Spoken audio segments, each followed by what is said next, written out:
दोस्तों नमस्कार, मैं हूं राकेश कुमार। आप देख रहे हैं मत अभिमत। आज 19 जनवरी है और कल है 20 जनवरी। 20 जनवरी को लेकर सभी जो नगर निकाय चुनाव से जुड़े हुए लोग रहे हैं, जो प्रत्याशी रहे हैं, या तो जीते हैं या हारे हैं, सभी की धड़कनें तेज है कि 20 तारीख को सुप्रीम कोर्ट क्या फैसला देगा। हम लगातार इस समाचार से आपको अपडेट कराते रहे हैं। नगर निकाय चुनाव को लेकर जो मामले थे वो था ट्रिपल टेस्ट को लेकर। ट्रिपल टेस्ट को लेकर सुप्रीम कोर्ट का एक फैसला आया था कि कोई भी निकाय चुनाव, चाहे पंचायत से जुड़ा हुआ हो या नगर निकाय से जुड़ा हुआ हो, इस चुनाव में ट्रिपल टेस्ट के आधार पर ही सीटें आरक्षित की जाएंगी या आरक्षण दिया जाएगा। इसको लेकर मामला उठा था। 4 अक्टूबर को माननीय उच्च न्यायालय ने एक आदेश में कहा था कि या तो ट्रिपल टेस्ट कराकर आप चुनाव करावें, अन्यथा सीटों को अनारक्षित करके चुनाव कराई जा सकती है। चुनाव पर रोक नहीं लगाई थी, रद्द नहीं किया था चुनाव को। लेकिन उसके बाद बिहार सरकार की तरफ से हुआ कि इसको लेकर वो याचिका दायर करेगी सुप्रीम कोर्ट में। इस तरह की बातें उठती नहीं, लेकिन पुनः एक पुनर्विचार याचिका बिहार सरकार ने हाई कोर्ट में डाला था, जिसकी सुनवाई 19 अक्टूबर को होनी थी। और तब तक चुनाव का ऑलरेडी डेट निकल गया था। 10 और 20 अक्टूबर को चुनाव होना था। इसको लेकर जब पुनर्विचार याचिका लेकर गई और उसका डेट पड़ा 19 अक्टूबर को, लेकिन उसके पहले ही 18 अक्टूबर को बिहार सरकार ने अपने अति पिछड़ा आयोग को ही डेडिकेटेड आयोग के रूप में मानते हुए उसे ट्रिपल टेस्ट का काम दे दिया। और 19 तारीख को उच्च न्यायालय में हलफनामा ये दिया कि वो ट्रिपल टेस्ट के सारे नियमों का पालन करते हुए चुनाव कराएगी।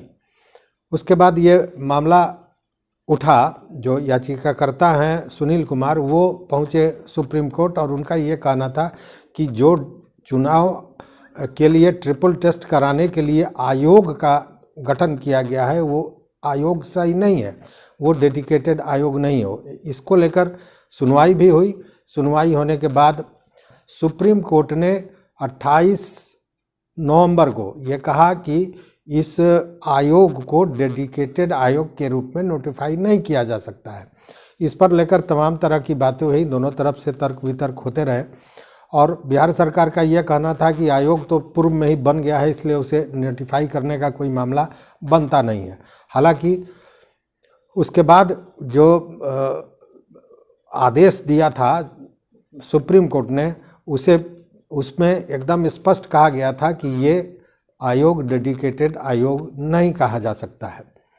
इसको लेकर और उसके बाद 29 तारीख को निर्वाचन आयोग ने पुनः दोबारा चुनाव की अधिसूचना जारी कर दी, और जिसमें कहा कि 18 और 28 दिसंबर को 2 चरणों में चुनाव होगा, जिसकी मतगणना 20 और 30 दिसंबर को होगी। इसके बाद जब ये चुनाव का तिथि निर्धारित हो गया, उसके बाद पुनः ये जो याचिकाकर्ता हैं सुनील कुमार, वो पहुँचे सुप्रीम कोर्ट और उन्होंने अर्जेंट हियरिंग पेटिशन डाला कि तुरंत सुनवाई कर ली जाए, इसलिए कि तब तक तो चुनाव संपन्न हो जाएगा।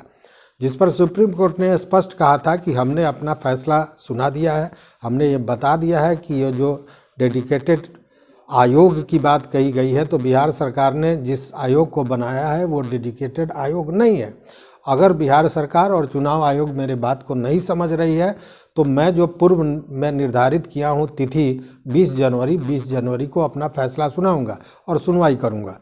तो अब कल 20 जनवरी है। सारे लोगों में कहीं ना कहीं उत्सुकता भी है, भय भी है, डर भी है कि आखिर 20 तारीख को सुप्रीम कोर्ट क्या फैसला सुनाती है। ये एक जिस्ट था, एक पूरी कहानी थी जो ये चल रहा है। हालांकि यही देखिए, स्थितियाँ यही यूपी चुनाव में भी बनी हुई है, लेकिन यूपी चुनाव में जैसे ही डेडिकेटेड आयोग और ट्रिपल टेस्ट की बात हुई, योगी सरकार ने एक अलग से आयोग बनाया, जिसके अध्यक्ष एक सेवानिवृत्त न्यायाधीश महोदय हैं। लेकिन बिहार में ये नहीं हुआ। बिहार में जो आयोग बनाया गया, 4 सदस्यीय आयोग बनाया गया, उसके जो अध्यक्ष हैं वो जदयू के महासचिव हैं।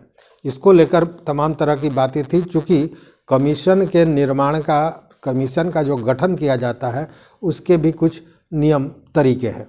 इस मैटर को लेकर, इस मामले को लेकर लगातार हम वीडियो बनाते रहे हैं और आपको इसकी पूरी सूचना, अपडेट सूचना हम देते रहे हैं, जिसको लेकर लगातार हमारे जो सुधी दर्शक हैं, जो हमारे सम्मानित दर्शक हैं, वो लगातार अपना मत, अपना कमेंट हमको देते रहे हैं। और आश्चर्य की बात है ये कि जो कमेंट्स आए हैं उसमें 95% से ज़्यादा ऐसे कमेंट्स हैं जिसमें सीधे मित्रों ने ये कहा है कि ये चुनाव को रद्द कर देना चाहिए, या ये कहा है कि सुप्रीम कोर्ट निश्चित रूप से इस चुनाव को रद्द कर देगी। इस पर हमारी बात कई अधिवक्ताओं से और जो न्यायालय से जुड़े हुए जानकार हैं उनसे भी बातें हुई। इवन जो याचिकाकर्ता हैं सुनील कुमार जी, उनसे भी हमारी बात हुई और सभी लोगों ने यही आशा जताई है या यही कहा है कि जो नियम है नियमानुकूल तो इसे रद्द हो ही जाना चाहिए, जो सुप्रीम कोर्ट पूर्व में भी कह चुका है।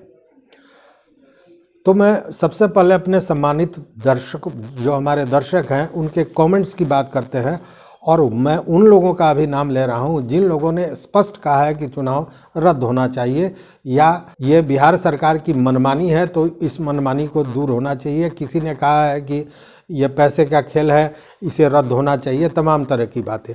तो मैं पहले उन अपने सम्मानित मित्रों का नाम ले लूं। विद्यापति राज, विक्की यादव, कृष्णा शाह, शशिकांत कुमार, संजय कुमार, मोहम्मद इसराइल अल्तमश, चंदन चौधरी, सज्जाद आलम, विपिन कुमार, चंदन पासवान, रोशन कुमार, सीमा देवी, मोहम्मद अफरोज़ आलम, राहुल कुमार, अजय कुमार, साहिल कुमार, 28 गेमर। उन्होंने कहा कि आदेश कब तक आएगा, तो अब कल 20 तारीख है, अगर सुनवाई लंबी खींचती है तो, और ये तो कोर्ट का पूर्णतः फैसला है कि वो तुरंत आदेश देता है या आदेश को सुरक्षित रखता है, लेकिन आदेश तो आना ही आना है। उसी तरह गोपाल कुमार, मोटिवेशनल टॉक्स, शाहिद अफरीदी, राजेश कुमार, मिथिलेश साव, नीरज कुमार, प्रेम कुमार, तपस्या कुमार, गोपाल कुमार, रोशन कुमार, दीपक कुमार, सुजीत किशनगंज से हैं, धर्मेंद्र चौधरी, संजय कुमार, मतीम खान, कुमार राज, रामदेव यादव, अंशु शाह एसपी, आकाश कुमार, अनिल कुमार, सन्नी कुमार, प्रेम कुमार, राजीव कुमार, लालू यादव। लालू यादव का मतलब आप वो लालू यादव नहीं, ये दूसरे हमारे मित्र हैं लालू यादव, जो दर्शक हैं, उन्होंने अपना कमेंट किया कि ये चुनाव रद्द होना चाहिए। सोनाक्षी चौधरी, रोहित कुमार, यूनिक बिहार, सचिन सिंघानिया, शशिकांत गिरी, रोशन रिवेल, सोनू कुमार, प्रिंस कुमार आदि और भी कई लोग हैं, कई मित्र हैं जिन्होंने ये सीधे कहा है कि इस चुनाव को रद्द होना ही चाहिए। उसके अलावा कुछ चीज़ें हैं जो मैं बताऊं। एक शिवम पावापुरी हैं जिन्होंने 5 दिनों पूर्व एक कमेंट किया था जिसमें लिखा था, नगर निकाय चुनाव के सुप्रीम कोर्ट वाला मामला सिर्फ आप ही दिखा रहे हैं, आज तो शपथ ग्रहण भी हो गया। तो मित्र, ऐसा है कि राज्य सरकार चुनाव करा ली तो स्वाभाविक है कि शपथ भी कराती, शपथ ग्रहण भी हो गया, लेकिन जो मामला सुप्रीम कोर्ट में है उसका फैसला नहीं आया है। तो राज्य सरकार अपना काम कर रही है, सुप्रीम कोर्ट अपना डिसीजन देगी। इसलिए इस सुप्रीम कोर्ट के आदेश के आलोक में शपथ ग्रहण को राज्य सरकार नहीं रोक सकती थी, और अगर इतना ही सद्बुद्धि होता तो चुनाव ही नहीं कराती, ये जानने वाली बात है। एक मित्र हैं अमर कुमार जिन्होंने लिखा है कि नगर निकाय चुनाव का सुचारू रूप से चलाने के लिए आज लिया गया शपथ ग्रहण, अब क्या होगा सुप्रीम कोर्ट का फैसला।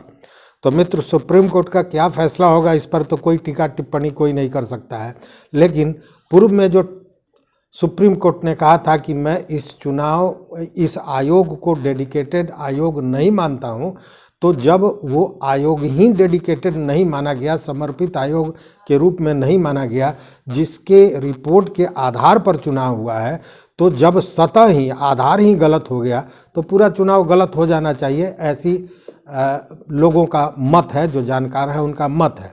आगे अब तो कल 20 तारीख का ही रहा है, देखिए क्या होता है। धनंजय कुमार लिखते हैं कि जब दलितों को बिना अति दलित या दलित का विभाजन के आरक्षण दिया गया तो सभी पिछड़े वर्गों को आरक्षण क्यों नहीं दिया गया।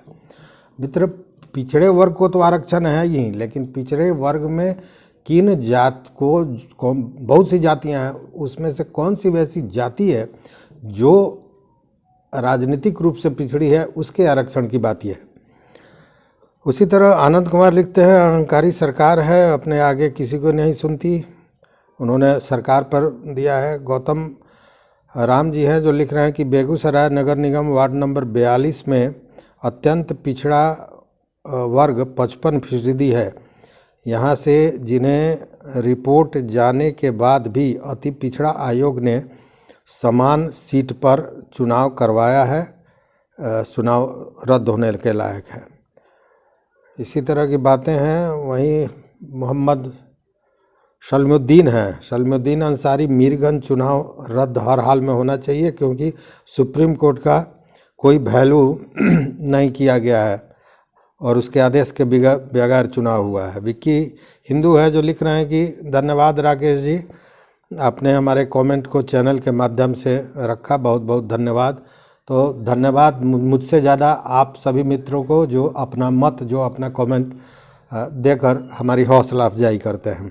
जावेद खान जी हैं जो लिख रहे हैं कि बिहार सरकार जिस तरह न्यायालय की आंख में धूल झोंककर चुनाव कराया है, अगर सुप्रीम कोर्ट द्वारा रद्द नहीं किया गया तो ये न्याय का मजाक होगा। बात तो सही है। उसी तरह बाबर सुल्तान हैं, इन्होंने भी यही बात लगभग लिखी है। सोनू कुमार जी हैं जो लिख रहे हैं कि इस चैनल के लिए राकेश भैया को बहुत बहुत बधाई, ढेर सारी शुभकामनाएं। सोनू जी बेतिया के रहने वाले हैं और वार्ड नंबर 46 है। इसमें एसटी जाति के सीट एक भी नहीं मिला है। सब जाति की सीट मिली है पर मतलब इनका ये कहना है कि बेतिया में 46 वार्ड है लेकिन शेड्यूल ट्राइब के लिए, एसटी के लिए कोई सीट दिया ही नहीं, आरक्षित ही नहीं किया गया है। ये अद्भुत बात है। वहीं शशिकांत गिरी जी हैं, चुनाव रद्द होना चाहिए। मैंने भी वार्ड पार्षद से चुनाव लड़ा था और मैं खुलकर पैसा नहीं खर्च कर पाया, इसलिए हार गया। इनका ये कहना है कि चुनाव होगा नहीं होगा, तमाम तरह की बातें, या होने के बाद रद्द हो जाएगा, इस तरह की जो बात थी उस भ्रम में पड़कर इन्होंने पैसा नहीं खर्च किया। तो मित्र, पैसा खर्च करके चुनाव जीत जाना बहुत आम नहीं है। चुनाव तब आप जीते जब जनता आपका सपोर्ट करे, वही अहम होता है और वही सही नेता होता है। अजय कुमार लिख रहे हैं कि राकेश जी आपने अक्षरशः सत्य कहा है। मैं भी जर्नलिस्ट हूँ, 14 साल तक आज अखबार का संवाददाता रहा हूँ। आज ही मैं और मेरी माँ लगातार 20 वर्षों से वार्ड पार्षद रहकर जनता की सेवा किया हूँ। जिन्हें कानून का ज्ञान नहीं है वो कुछ भी बोल सकते हैं, ये लोकतंत्र है। अब 20 तारीख की ही सुप्रीम कोर्ट तय करेगा कि कानून का पालन हुआ है या दुरुपयोग किया गया है। बात सही है। एक माँ करके हैं जिन्होंने लिखा है कि चुनाव को रद्द नहीं करनी चाहिए क्योंकि एससी को तो उसी समय रोक देना चाहिए क्योंकि जब डेट की घोषणा किया गया था, क्या जब डेट की घोषणा हुई थी तब कोर्ट सो रहा था? मित्र, ऐसी बात नहीं है।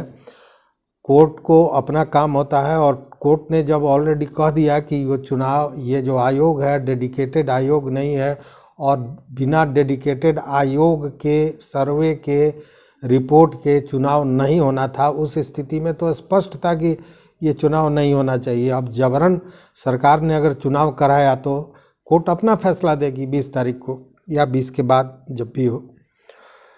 वहीं सज्जाद आलम जी हैं, इन्होंने लिखा कि अगर मुस्लिम का वोट लेना है तो बिहार चुनाव को रद्द कर फिर से नामांकन कराकर चुनाव कराना चाहिए, चूँकि बिहार में जंगल राज कायम हो गया है।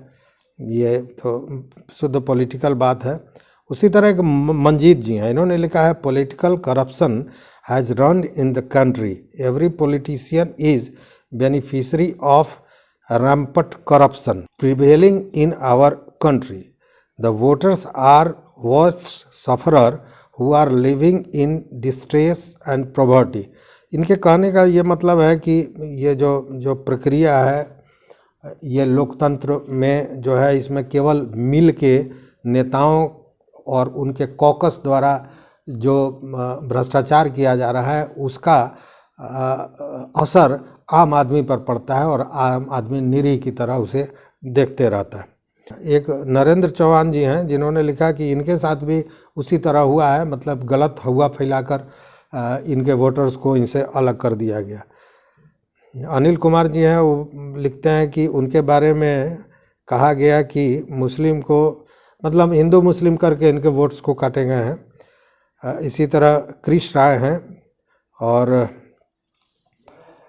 तमाम तरह के और भी बहुत से कमेंट्स हैं जिनको मैं, चूँकि वीडियो बहुत लंबा हो गया है, फिर इस पर हम कभी बात करेंगे। लेकिन यह बात तो सही है कि सब कोई कहीं ना कहीं डरे हुए हैं, सहमे हुए हैं। हम भी उत्सुक हैं, आप भी उत्सुक होंगे कि कल सुप्रीम कोर्ट में सुनवाई के बाद क्या फैसला आता है।